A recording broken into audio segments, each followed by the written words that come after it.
एक बूढ़े भिखारी की अनोखी कहानी और काफ़ी दर्द भरी कहानी है, जिसको सुनकर भी आपकी आंखों से आंसू बहने लगेंगे।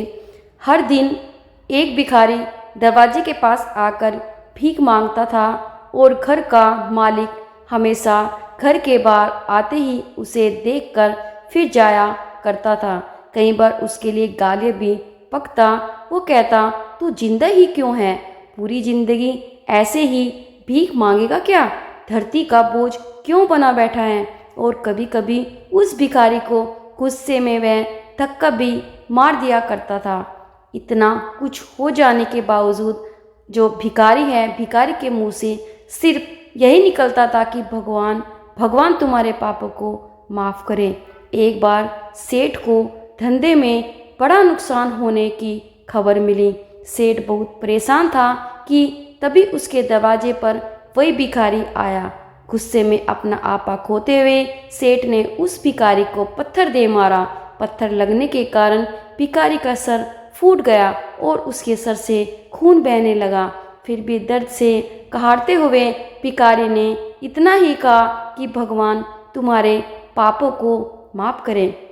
भिखारी वहाँ से चला गया। सेठ सोच में पड़ गया कि भिखारी को पत्थर मारा, फिर भी उसने सिर्फ प्रार्थना की। सेठ का गुस्सा शांत हुआ और सेठ का मन शांत हुआ तो भिखारी का रहस्य जानने के लिए सेठ ने भिखारी का पीछा करना शुरू किया। भिखारी जहाँ जहाँ जाता सेठ उसके पीछे पीछे जाता।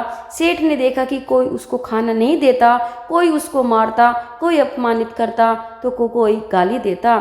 लोग भिखारी के साथ चाहे जैसा भी व्यवहार करते, लेकिन भगवान तुम्हारे पाप माफ़ करे। अब रात होने को आई थी। भिखारी अपने घर जाने के लिए लौटा तो वो अपने घर पहुंच गया, लेकिन सेठ अब भी उसका पीछा कर ही रहा था। एक पुरानी टूटी हुई खटिया पर एक बूढ़ी औरत लेटी हुई थी, काफ़ी कमज़ोर और बीमार लग रही थी। वह भिखारी की पत्नी थी।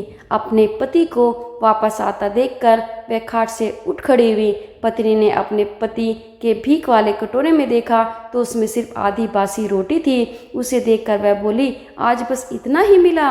और हाँ, आपके सिर से खून निकल रहा है, ये चोट कैसे लगी? बूढ़ा भिखारी बोला, आज बस इतना ही मिला है, किसी ने कुछ दिया ही नहीं, सबने गालियाँ ही दी और एक ने पत्थर भी फेंकना शुरू किया, इसलिए मेरा सर फट गया। एक गहरी ठंडी सांस लेकर जो बूढ़ा भिखारी फिर से बोला, यह मेरे ही पापों का फल है। तुम्हें याद है ना, कुछ सालों पहले हम कितने अमीर थे? क्या कुछ नहीं था हमारे पास? हमारे पास हर चीज़ ज़रूरत से ज़्यादा थी, लेकिन हमने कभी दान नहीं किया और उससे भी बुरा हमने उस अंधे भिखारी के साथ किया था जो हमारे द्वार पर भीख मांगने आया करता था।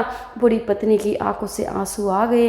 वह बोली, हाँ, अब उस बेचारे अंधे के साथ बहुत बुरा करते थे, उसका अपमान करते थे, उसे खाने के लिए रोटी की जगह कागज दिया करते थे, उसका मजाक उड़ाया करते थे और कभी कभी मारा भी करते। मैंने कभी उसको रास्ता नहीं दिखाए। एक बार मैंने उसके मुंह पर मिट्टी भी फेंकी थी और वह हमेशा दुखी होकर यही कहता था कि भगवान तुम्हें तुम्हारे किए की सज़ा देगा, भगवान तुम्हारे पापों की सज़ा जरूर देगा। उसका जो श्राप सच हुआ और हम इस दुख भरी जिंदगी में आ गए। भिखारी बोला, हाँ, उसका श्राप सच हुआ, इसलिए मैं किसी को बद्दुआ नहीं देता, चाहे कोई मेरे साथ कैसा भी बर्ताव करे, मैं हमेशा उसके लिए प्रार्थना ही करता हूँ। मैं नहीं चाहता कि कोई भी हमारे जैसे ज़िंदगी का अनुभव करे, किसी को भी हमारे जैसे दुखों का सामना करना पड़े। वो नहीं जानते कि वह कितना बड़ा पाप कर रहे हैं, इसलिए अनजाने में हुए पाप की ऐसी सज़ा किसी को ना मिले। मैं नहीं चाहता। सेठ वहीं पर छुप कर ये सारी बातें सुन रहा था। अब उसे सब कुछ समझ में आ गया था।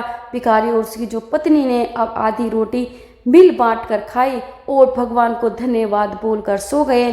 अगले दिन बड़ा जो भिखारी फिर से भीख मांगने गया और सेठ के घर के पास जाते हैं तो सेठ ने पहले से गरम रोटी और उसके साथ निकाल कर रखी थी। उसे देते हुए सेठ विनम्रता से बोला, माफ़ कीजिए बाबा, उसे बहुत बड़ी गलती हो गई है। बूढ़ा भिखारी बोला, भगवान तेरा भला करे। इतना कहकर वह आगे निकल गया।